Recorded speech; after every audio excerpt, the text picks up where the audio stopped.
Masechet Sotah Daf Kaftet. We begin by analyzing a section of the long Baraita we saw yesterday. In that Baraita, Rabbi Akiva said that the word nitma'a is mentioned 3 times in Parashat Sotah. 1 time to teach us that the Sotah is prohibited to her husband, Baal. 2nd time that she's prohibited to the adulterer. That if she would get divorced, her husband died, she would still be prohibited from marrying her adulterer. That's the Baal. And the 3rd one is to teach us that she is prohibited from eating terumah, even if she's married to a Kohen or she is a bat Kohen, because she is now categorized as zonah. Zonah for the purpose of kehuna does not mean that she has to take money as a prostitute. It means that she engaged in some illicit sexual activity. And so if she, in fact, become declared a Sotah and she didn't drink, if she drank, then the Sotah would either cleanse her and she would be innocent, then she can go back to do anything, or it would have an effect and then she would die. But if she did not yet drink, or if she refused to drink, or the husband died before she drank, whatever reason, then she is prohibited to the Baal, to the Boel, and she cannot eat terumah ever. That's the 3 instances that Rabbi Akiva said. And then Rabbi Ishmael came along and said, wait, I have a kal vachomer to teach that a Sotah is also prohibited to marry a Kohen. In the same instance, if she was declared innocent after she drank, then she can go marry a Kohen. But if she was not able to drink or decided not to drink, she'll be prohibited from a Kohen, as a zonah, because it's suspected, but it's possible that she committed adultery. She would be categorized as a zonah, and therefore would not be able to marry a Kohen. Rabbi Ishmael learned that from a kal vachomer. Now, in that exchange, it sounded like Rabbi Ishmael and Rabbi Akiva were arguing about something. Rabbi Akiva said, I have a verse for 3 items, and then Rabbi Ishmael said, I have a kal vachomer, except that the 3 items were Baal, Boel, and Terumah, and Rabbi Ishmael comes and says, I have a kal vachomer for marriage, something else. So, how do the 2 opinions flow together? Rabbi Ishmael, Amar Rabbi Akiva Terumah, Ma'adad le Ihu Kehuna. We have a question about Rabbi Ishmael. Rabbi Akiva said, Sotah is prohibited from eating terumah. And then Rabbi Ishmael comes and says, have a kal vachomer, she is prohibited to kehuna. So, is he arguing? What's the relationship between his statement and Rabbi Akiva's? Vetu, Rabbi Akiva, kehuna minale. And according to Rabbi Akiva, where would he derive that a Sotah is prohibited from marrying a Kohen? Right? It seems like they're arguing, and Rabbi Ishmael saying, I learn it from a kal vachomer. Sounds like Rabbi Akiva doesn't. If he doesn't learn it from a kal vachomer, then where does he learn it from? And maybe he'll tell me, for Rabbi Akiva, he would say, I don't need a pasuk to teach me that she cannot be with a Kohen, because it would be obvious. The basic law of Sotah is that even though we're in doubt whether she committed adultery or not, she's still prohibited to her husband, to the Baal and the Boel, so we're already treating her stringently. So therefore, we're treating her as if she sinned, so therefore she's a zonah, and therefore she cannot be with the Kohen. Even though it's only safek, we're going to treat her stringently for Baal Boel. We'll treat her stringently for marrying a Kohen also. Marrying Kohen means if her husband would die, for example, then she would not be able to marry a Kohen after. Not divorce. If she gets divorced, she still wouldn't be able to marry a Kohen because she's a divorcee, no matter what. Okay, so maybe you say it's obvious because we're treating her stringently like a zonah. By that logic, I wouldn't need a 3rd pasuk, which Rabbi Akiva does need, to teach me that she cannot eat terumah anymore, because if we're treating her stringently like a zonah, the zonah also cannot have terumah. So if Rabbi Akiva needs a pasuk for terumah, then he should require a pasuk also for kehuna. So now we're explaining in more depth the machlok that we saw in the Braita. And actually for Rabbi Akiva, I know we said there's 3 pesukim before. There are 3 basic pesukim, but actually Rabbi Akiva is going to derive 4 things from the 3 pesukim because he adds one of them has a vav, and Rabbi Akiva learns extra laws from a vav. And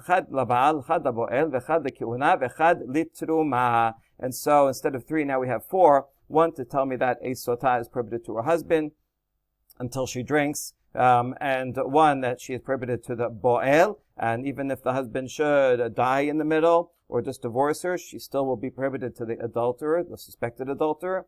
And one, that she cannot marry a Kohen, and that she cannot eat terumah. So he'll learn it from the 3 instances plus the vav on one of them. Rabbi Ishmael does not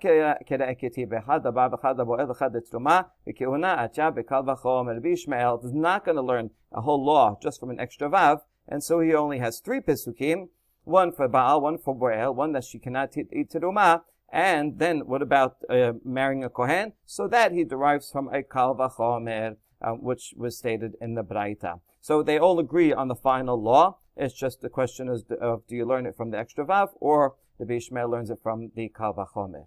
Good. Rabbi Yishmael, mimayd istirich kera litruma uchona acha bekal vachomer, dilma ki istirach lichuna teruma utruma sharia. According to Rabbi Ishmael, how do you know that the 3rd pasuk, V'nitma'a, should be applied to the fact that she cannot eat terumah, and then kehuna, which is more stringent, you would derive that she is prohibited from a kal vachomer. Maybe that 3rd pasuk is actually referring to kehuna, that she cannot marry a kohen, and terumah, which is less stringent, would be permitted, right? How do you know that to apply it to terumah in the first place? Just apply it to kehuna in the first place, and then terumah would be permitted. אמר לך מסתבר דומיה דבעל ובועל. מה בעל ובועל מחיים, אף תרומה נמי מחיים, לפוקי כהונה, דלאחר מיתה. So Ishmael says, I want to compare like to like. And so it makes sense that just like Baal and Boel, the effect is comes upon her immediately while everyone is alive. The Baal, the Boel, and so while they're alive, she is prohibited from being with her husband, or from, if it would be divorced, from marrying the suspected adulterer. And terumah also, she is prohibited right now. While her husband is alive, she cannot eat terumah even if he is a kohen. And this comes to exclude marrying a kohen. The only way she could possibly marry a kohen is if her husband dies. If her husband divorces her, then she's prohibited no matter what. So there's no change whether she's a Sotah or not. A divorcee cannot marry a kohen. And so therefore this law only applies if the husband should die. So that is more dissimilar to the Baal and Boel, and that's why it makes more sense that the 3rd V'nitma'a would apply to terumah. And then once you know terumah, you can build a kal vachomer on that and say that she's prohibited to a kehuna as well. Rabbi Akiva says, I don't need that I don't agree with that logic. Right? Who says that the 3rd and 4th instance of V'nitma'a, or from the Vav, has to be more similar or less similar? I wouldn't know either of them without a pasuk, and so I have 2 pasukim, one for Baal, one for Boel, and then another pasuk with a Vav, and I wouldn't be able to learn necessarily one or the other. So if I had only one more pasuk, I would assume kehuna, and then I still wouldn't know terumah. So I need terumah as well, terumah and kehuna. So that's why I need all of them, because I don't agree with your logic that I would assume off the bat that it has to be something similar, terumah, and then I could use a kal vachomer. I don't assume that logic. I would assume kehuna first, and that's why I need another pasuk for terumah. Or another way to explain Rabbi Akiva why he needs 4 pasukim is that maybe he would agree with this logic, and the 3rd pasuk, I would assume, is the one that would be the most similar to the others, that it applies during lifetime, and that's terumah. So I have Baal, Boel, and terumah. And then I have another pasuk to teach me kehuna. And even though I could learn it from a kal vachomer, so that there is some leniency for redundancy. Usually we say the Torah is not going to have an extra word, an extra letter, but in some instances it can have an extra word, extra letter. And here, even though I could have derived the prohibition of kehuna, that a Sotah cannot marry kohen, from kal vachomer based on terumah, nevertheless the Torah bothers and adds an extra letter so that we can learn that extra law also, right? It could be that it makes sense, it's reasonable, I could derive from a kal vachomer, and nevertheless the Torah puts in a mnemonic in there so that we can also remember it, and that's totally fine. And so in the end, we fully explained Rabbi Akiva and Rabbi Ishmael, they agree on all 4 laws, and it's just a question of from where do they derive each of the laws. The next part of that long baraita derived a law about safek tum'ah from Sotah. Just like in Sotah, we're not sure if she sinned or not, but we assume stringency. So too, regarding regular tumah, like with the sheretz, and you're not sure if it touched or not, we have to assume stringency. However, that stringency that we learned from Sotah only applies if it's in private domain, just like Sotah is in private domain, and also when there is awareness. There's a human being with full awareness involved. If you don't have either of those two, if it's in public domain, or if this talking about objects, something happened to fall on something else, and there was no person with that involved, then we assume, in the case of doubt, leniency. Okay, that's a law that we learned from Sotah, and now we're going to quote a different derivation in the name of Rav and wonder, why do we need both of these derivations? Amar Rav Gidel Amar Rav, davar sheyesh bo da'at lishael, en be'en bo da'at lishael, mahai kara nafka. Rav teaches that this law, that there's a distinction between something with awareness that you can be asked questions, and someone without awareness, that there's no people that you can ask a question to. The fact that there's a difference regarding doubtful tum'ah, we can learn from the following pasuk. The pasuk says that sacrificial meat that touches something tameh can no longer be eaten. We can infer from that only if you're sure that it's tameh, that's what the case is in the Mishnah, is for sure it's tameh, that's when you have to be stringent. But if there was safek, we can infer that you can be lenient. That's the first half of the pasuk. Ema sefa, v'basar kol tahor yochal basar, v'day tahor hu yochal basar, ha-safek tameh v'safek tahor lo yochal. The continuation of the pasuk gives the opposite case. If meat did not touch anything tameh and it's tahor, then you can eat it. So that's talking about a case where you're sure it is tahor. That's when you can eat it. We can infer that if you're not sure, then you cannot eat it. So we have the pasuk giving the two extreme cases. The inference from the first is the opposite of inference from the second half, and so now we're left with two inferences which contradict each other. And so we're going to resolve it by splitting the difference. The second of the pasuk, that's talking about a case where there is a person that has awareness there, and that's when we have to be stringent. That's the inference, right? Whereas the inference from the first pasuk is when there is nobody there that has awareness, and that's when we can be lenient. Now, that's the derivation, that's the full derivation of Rav. And now we ask, why do we need both? We have to learn this law both from what Rav said, that pasuk, and from Sotah. If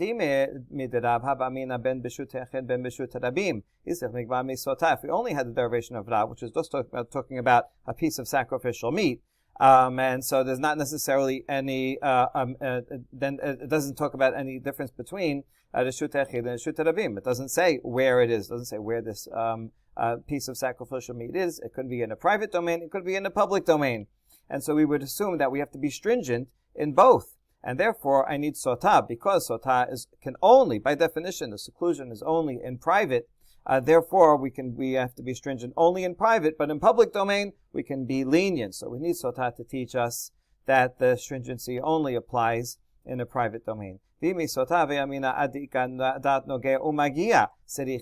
only had Sotah, I would think that maybe in order for the stringent, you're only stringent when you have two people that are both have awareness.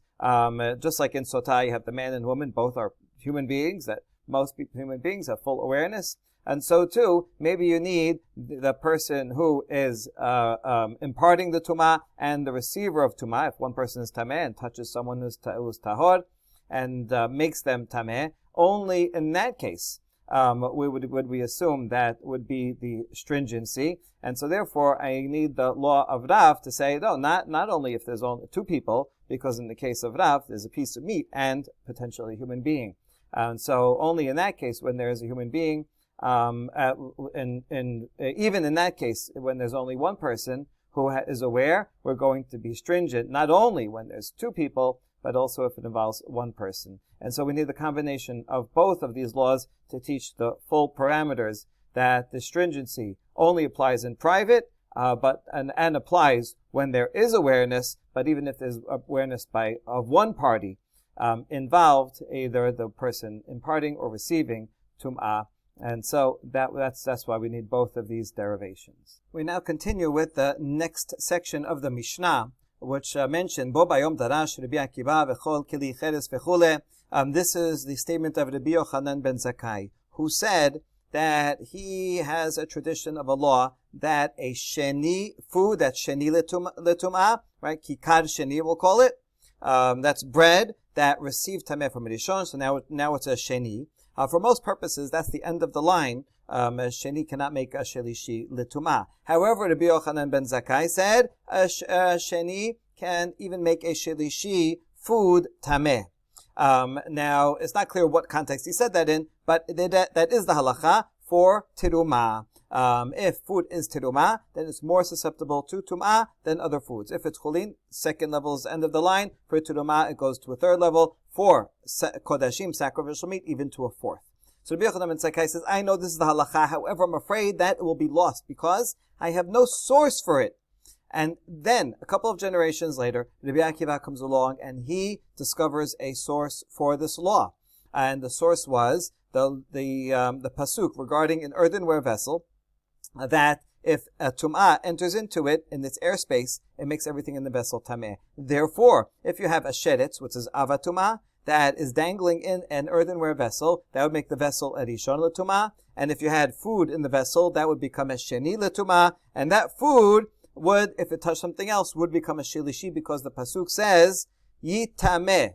He reads it as it says yitma, but the Rabbi Akiva says you can read it as yitameh because it has that extra yud, and therefore that food, that's sheni, will make a shilishi. So I have a source for it, right? And then we remarked, wow, if only Rabbi Yochanan ben Zakkai could come to life and hear this, he would be so happy that now this law will not be lost.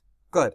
So that's what the Mishnah says. Now we ask, if Rabbi Yochanan ben Zakkai had no source for it, then why did he say the law is true in the first place? Why would he say that a sheni can make a shilishi tameh? If there's no source, just say, that's it, only till sheni. Amarav Yehuda Amarav mina Torah en lo midin kavachomer yesh lo. Even though Rabbi Yochanan ben Zakkai did not have a pasuk for it, and therefore would be grateful for Rabbi Akiva for finding an explicit pasuk, however, he did derive it from a kal vachomer. It's just that it's better to have a pasuk, because if it's only from a kal vachomer, then there may be problems with it. People will refute it. As we're about to see, there's going to be several refutations of this very kal vachomer. So the kal vachomer is as follows, and this will be most of the next section here. Uma tevul yom shemutar becholin posel bitruma. Kikar sheni shepasul becholin enodin sheyaseh shilishi bitruma. We're going to learn this from a tevul yom. That's a person who was tameh during the day beforehand. Either he was a zav or he touched a sheretz, different levels. But this is his day that he can become tahor. He goes to the mikveh during the day, and then he's 90% tahor. But at Sotah Kochavim, when it becomes night, then he's 100% tahor. That's a tivul yom. A tivul yom is allowed to eat cholin even during the day after he goes to the mikveh and before sunset. He can eat cholin. Well, anyone could eat cholin, but this would be even cholin that's maaser sheni. Maaser sheni has to be in betahara, and if it's tameh, it's a problem for maaser sheni. But a tivul yom, he can eat cholin, and that's no problem. His residual tum'ah, that 10% that's still left, is not a problem for cholin. So tivul yom is compatible with cholin. However, a tivul yom cannot eat terumah. We know that from the very first Mishnah in Masechet Berachot, Me'amatei Korin Shema Ba'adavin, right? Mizman she kohanim nichnasin lechol bitrumatan. When can kohanim come and eat terumah? If they were tivul yom, only when during Sotah Kochavim. It happens to be the same time we can start to eat Shema. When kohanim can come eat their terumah. Meaning beforehand, and only kohanim can eat terumah anyway. Beforehand, a kohen who's tivul yom cannot eat terumah, and so we see that tivul yom is compatible with cholin, but incompatible with terumah. It says here posel b'terumah, which literally would mean that if a tivul yom touched terumah, would make the terumah itself tameh, which is not the standard halacha. Maybe that's the reasoning we're using here, or maybe posel just means pasul, that cannot have it. Okay, either way. That's the derivation. So we're going to compare that to kikar sheni, a loaf of bread that's a sheni letum'ah, shepasul becholin, it can receive tum'ah up to the second level, right? That's for sure. Bread, any food receives tum'ah to sheni, so that will be no good as chulin. If it was maaser sheni, it would not be able to be eaten. enodin she'aseh shelishi bitruma, all the more so, it should could give impurity as a shilishi to teruma. Right? The idea is that that residual tum'ah of a tivul yom is okay, is compatible with cholin, and yet, even though it's more lenient in that he can have cholin, and yet he's no good, not compatible with teruma, then the kikar sheni, which is more stringent in that it's not compatible with sheni l'tumah, gets sheni l'tumah, all the more so, it will be incompatible with teruma, meaning it will make teruma pasul. Okay, so the logic of this is assuming various things, and there's a bit of logical jumps as the Gemara itself will bring from some refutations. Okay, but then we'll answer them too. So ikal lemifrach malit tivul yom sheken avatuma. This is, hold on, no, you can't compare them because tivul yom, he originally had an avhatuma. So so maybe the stringency of a tivul yom that he can't have teruma, maybe that's because originally he was an avatuma, like he was a zav beforehand. So maybe that 10% is 10%, but 10% of something that was an avatuma, and maybe that's why it's incompatible with teruma, whereas kikar sheni, food, can never become an avatuma. Avatuma means something that can make other vessels or humans tameh, but food does not have that level. And so therefore, that's a reason why tivul yom would be more stringent. And we cannot use it as a derivation for kikar sheni. So we answer, tetem et tivul yom de sheretz. Oh, well, I'll make my kal vachomer with a tivul yom who only touched a sheretz. A sheretz itself is a av. The person who touches a sheretz is a rishon. So this is the same case, same kal vachomer with a tivul yom who never was an avatuma. So that removes that objection. Then we ask, mali tivul yom de sheretz sheken b'mino av hatuma. Wait a second. Even if a tivul yom he became tameh from a sheretz, nevertheless, a person, a human being, and vessels are within the category of something that can be tameh as an av hatuma, and maybe that's a source of its stringency that the person who's a tivul yom cannot have teruma. But that's not true for food, which can never be an av hatuma, because food can't have that level of tuma that it will make vessels or humans tameh. Food can only make other food tameh or drink. And so that's a chumrah, and that refutes the kal vachomer. So we answer, keli cheres yochiach. Oh, we can bring keli cheres, which cannot become an av hatum'ah, and yet a keli cheres can make teruma tameh to a third level. The idea is here, vessels generally can become an av hatum'ah, but only vessels that can themselves become tahor. If they're tameh. Kli cheres, if it becomes tameh, just has to be smashed. It cannot be dipped in the mikveh. And therefore, kli cheres can never become an avatuma, meaning kli cheres cannot make other vessels or humans tameh. It can only make food tameh. So we see from here that this, the point above, that a tivul yom, a person, is in the category of something that can become an avatuma, and that's why it's stringent as a tivul yom. That's not a key factor, because a keli cheres, which cannot become an avatuma, yet it does make teruma tameh. So becoming or not becoming an avatuma is not a relevant factor. But then, if we prove from kli cheres, that also has a problem. Ma'ale kli cheres sheken metameh me'aviro. Kli cheres has a stringency, special stringency, that it makes things in its airspace tameh, which is not true for general vessels. Maybe that's why a kli cheres can make teruma tameh, because it has that special stringency, and so that cannot be used as a relevant source. But then we say tivul yom yochiach, a tivul yom, something or a vessel or person that is tivul yom,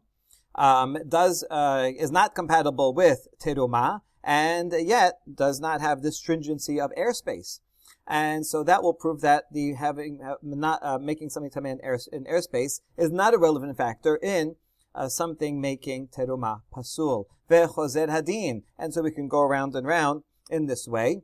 But we're going to put the common denominators together to answer. Lo re'izeh k're'izeh ve'lo re'izeh k're'izeh. Right? The aspect of this is not like the aspect of that, and the aspect of that is not like this. meaning tivul yom and keleh chayres, although each has a stringency independently, but they're missing. Each one is missing that stringency that the other one has. And so we say the common denominator hasada shaveh shebahen shemutarim bechulin ufesulin betruma kol sheken kikar sheni sheposel bechulin deposel betruma. Right, both of them. The common denominator is that tivul yom can have chulin and also kli cheres. There's not a problem of having putting chulin in it, and yet they are both will make teruma pasul. Tivul yom cannot eat teruma, incompatible with teruma. A kli cheres, that's a sheni, will make a shilishi tameh for teruma. So we can bring both of those together, common denominator, and so their stringencies cancel out, and we can learn that kol sheken kikar sheni sheposeh bechulin kikar sheni, which can become a secondary tum'ah, like if it's Maser Sheni, and it won't if it's Chulin. Maser Sheni is still called Chulin, and that makes it Pasul, that all the more so, that will make, if it touches Tirumah, that will make the Tirumah Tameh as well. Okay, good. So that is the Kavach that's the Kavachomer that Rabbi Yochanan ben Zakkai had. So he had a Kavachomer, but didn't have a Pasuk. And then we know, V'dor Acher Parich, Ma'al Sada Shaveh Shebahen V'sheken Yesh Bahen Sad Hamur, a later generation, and Rabbi Yochanan ben Zakkai kind of predicted that this would happen, would say, would disagree with the Sad HaShaveh. And they said, well, each of them has its own stringency. So who says the stringencies cancel out? The Kli Cheres has a stringency that it has the airspace that makes Tameh. And the Tvul Yom also has a stringency that it's within the category of something that can become Av HaTumah. And so maybe that's why each of them are incompatible with teruma, and that's not true for kikar sheni, that has neither of those stringencies. And so that's what the later generation would say, and that's what Rabbi Yochanan ben Zakkai was worried. However, he himself was not worried about that, but Rabbi Yochanan ben Zakkai, sad chamor la parich, he thinks that you cannot refute the fact that it has a common denominator, and he thinks that the stringency of one, the stringency of the other, do cancel each other out, and show that this stringency is not significant because the other one doesn't have it, and that was not because this one doesn't have it, and that's why he thought that this one was a positive Kal Vachomer, but was still worried that it's, as we just saw, it is a difficult Kal Vachomer and can possibly be refuted by a later generation. Therefore, we say he would be grateful if he had the more direct pasuk from Rabbi Akiva. Now that we're already talking about the different levels that food can become tameh, and the derivations from it. So now we're going to go further, even though this is not directly connected with the Mishnah, and talk about the fourth level of Tumah, which applies to Kodeshim only.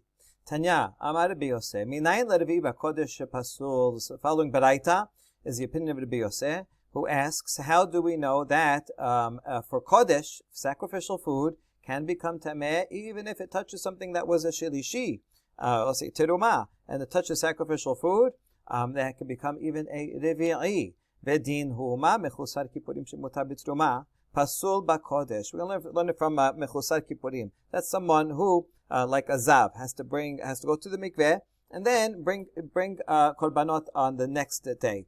And so after he goes to the mikveh and it's nighttime, then he can start eating teruma. But he cannot have sacrificial food yet until the next day when he brings his own sacrifices. So he's mechusar, he's lacking atonement.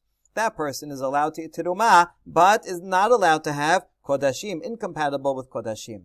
If so, shelishi shepasul b'teruma enodin hu sheyaseh rebi'i b'kodesh. Food that is tameh at a shelishi level, right? Shelishi level of tumah makes teruma no good, tameh. So teruma is not compatible with shelishi level tumah. All the more so, then it should have the power to make revi'i tameh in Kodesh. Similar logical structure to the previous Kal Vachomer. The idea is Mechusar Kippurim is compatible with Teruma, which normally becomes Tameh at a third level, right? Mechusar Kippurim is okay, but not compatible with a fourth level. And so Teruma, which is incompatible with third level, right, has an extra stringency.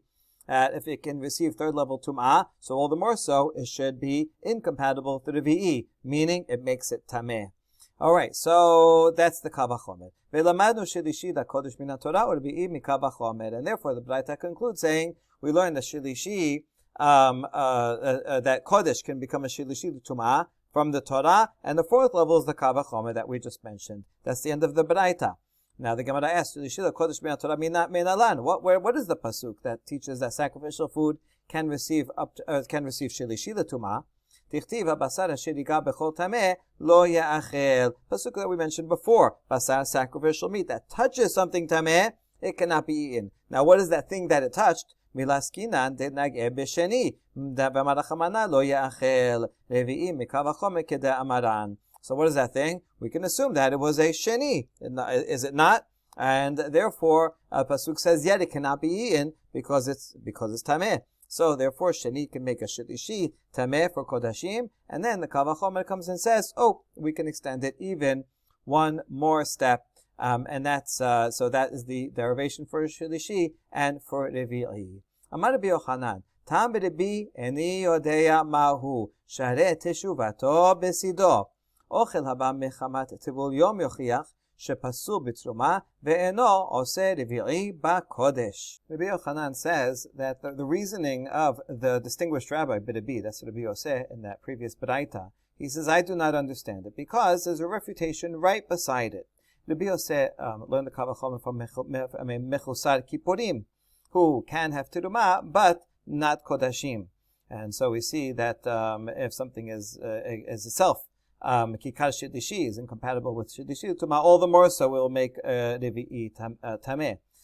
But look at a tivul yom. Ochel haba mechamat tivul yom. That means a tivul yom that touches something. That's ochel haba.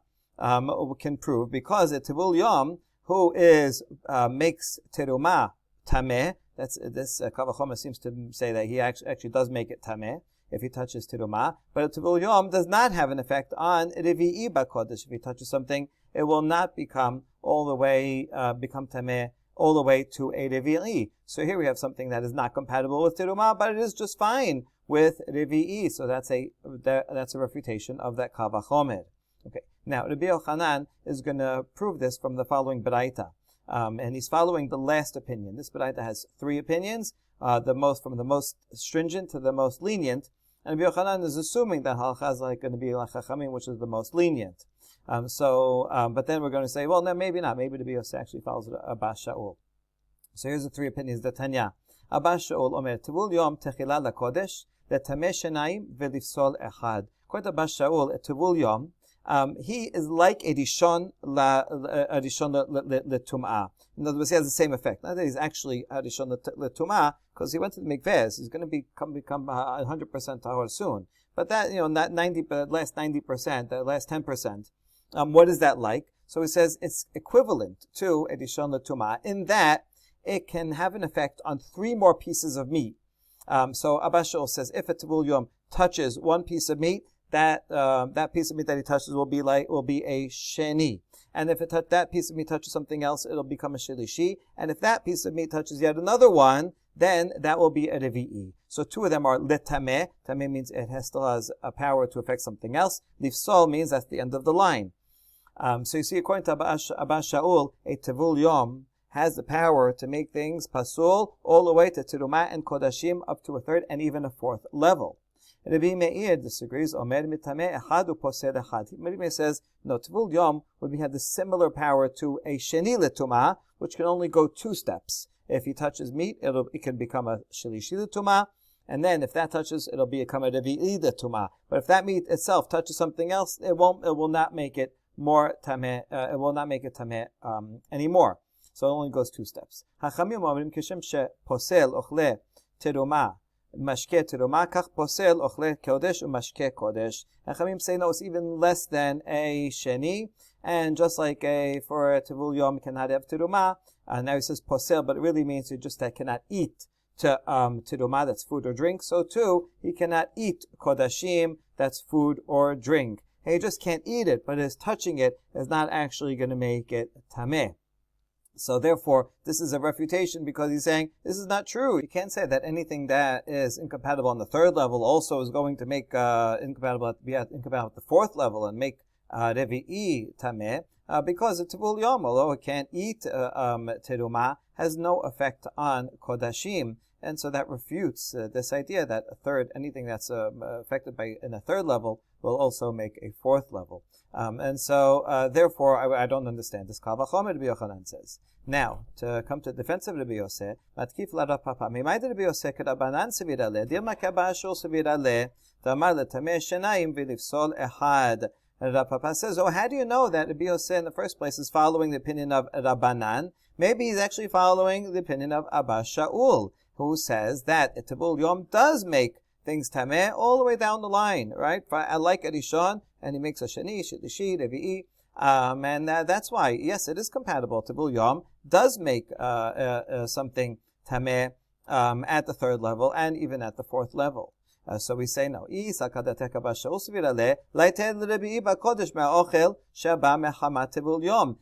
If Rabbi Yosef agreed with Abba Shaul, then instead of bringing a kal v'chomer from Mechusar Kippurim, he could have brought his kal v'chomer from a Tevul Yom himself, and this would be the kal v'chomer.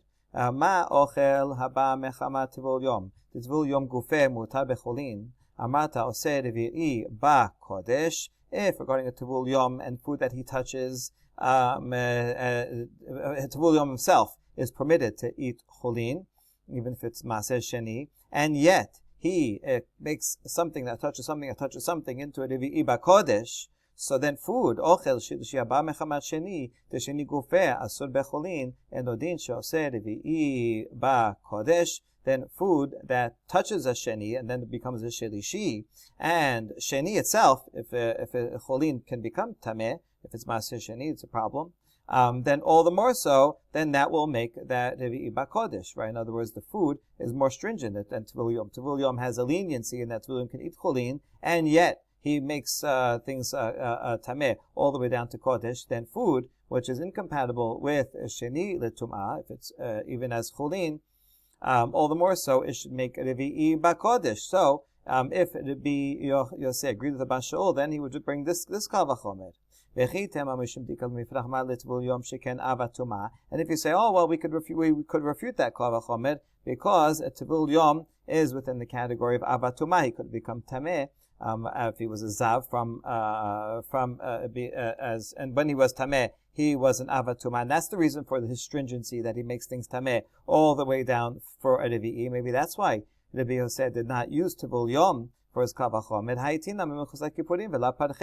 So what do you use instead? Mechusar Kippurim, Mechusar Pekim, all the more Mechusar Kippurim, all the more so someone who was in Av L'Tum'ah. And yet that's not the refutation that's brought here. So this refutation, it would be equally true for Mechusar Kippurim or a Tevul Yom, and therefore this refutation is not relevant. And for this reason, Rabbi Yochanan says this kal v'chomer of Rabbi Yosef he does not understand. So if we're confused by it, then we should not feel too bad, because even Rabbi Yochanan could not find it compatible with any of the three opinions in the Braita. Baruch Adonai Le'olam, Amen ve'Amen.